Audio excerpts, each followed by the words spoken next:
about the next part because it plays into this whole idea of brand equity. And that's the mistake that most sellers make, is not providing outstanding customer service. Again, Amazon's goal is to be the most consumer-centric company in the world.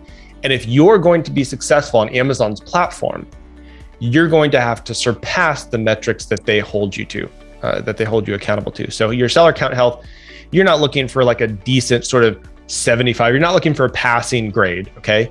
You want your seller feedback to be as close to 100%. You want your product reviews to be good. And so a couple of the ways that you can deal with this, number one, sending proactive feedback emails. Amazon still allows this. There's a lot of misinformation out there. Oh, Amazon doesn't allow that anymore. As of right now, they still allow proactive emails, 1 email per order to customers, that you can basically ask for a product review or seller feedback. There's a request review feature that you can do as well. But sending a proactive email and just saying, hey, we're here if you have questions. If you didn't receive your product, one of the ways I phrase this is, we hope you received your product on time and in excellent condition, or we expect that you received your product on time and in excellent condition. If you have any questions or comments about your order, let us know. Well, that puts in the customer's mind, if I didn't receive my product or it wasn't in excellent condition, I should reach out to the seller because they actually care. They want to know when I have a problem. They are offering to help customer service. In fact, we even recommend in your seller bio, put that you are a consumer-centric company and say, hey, if you have questions about customer service, we're here to help.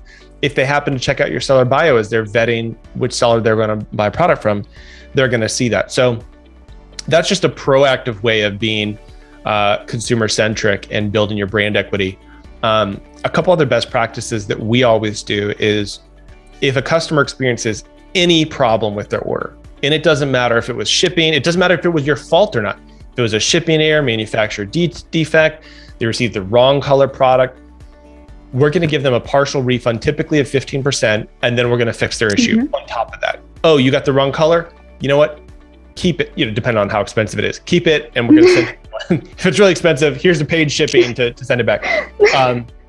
But if manufacturer defect, if you didn't receive your product, I'm so sorry, we're going to ship out a second one. Let's verify your address first. 15% refund on the order. It just builds goodwill. And we will find an enormous amount of positive seller feedback and product reviews that mention the customer service that they got. I know they're supposed to be mutually exclusive. Like, seller feedback is only for the seller experience and product reviews is only for the product experience. But we have people leave product reviews that say, I just had the most amazing experience with their customer service. They gave me a 15% refund. I didn't even ask for it. And I've worked with some companies where, in one case, it was like a husband and wife, and the husband did the manufacturing and the wife handled customer service. And she would literally get on and argue with customers. And they want us to pay return shipping. I'm not paying for that, and we're not going to cover that, and that's your fault. And I'm like, you are crazy, because you are fighting with one customer over a $10 product. And that's going to lead to a negative review that is going to be viewed by thousands of future potential customers. Why in the world would you not offer great customer service? And there's a great stat that was taken from Southwest Airlines years ago, one of the best known customer service airlines in the industry. If a customer has a negative experience and you're able to turn it into a positive one, something like 80% of those customers will stay with you for life, meaning they will come back to you because they know, even if they didn't like the product, even if they didn't have a good experience with the product, they can trust you as a company that you're going to back it with good customer service. So making sure that you're proactively handling customer service, and I even call it pre-customer service.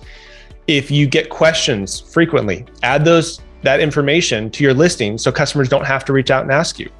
Make sure it's proactive.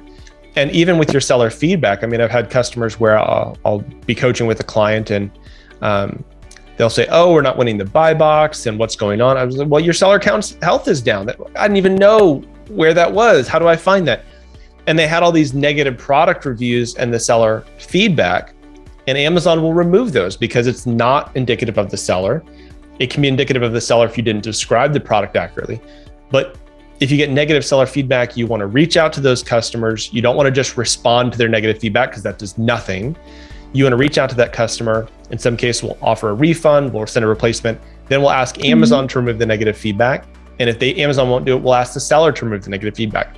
You can do that with seller feedback, not product reviews, but seller feedback. If you resolve the issue, you can ask them to remove their negative seller feedback. Again, it's about protecting your brand equity. Hey, it's Riya Mittal here. Before you leave, make sure to subscribe to Seller App's main YouTube channel, where we upload all things Amazon and some how-to guides that will make sure that you're winning on Amazon. You will not get this anywhere else.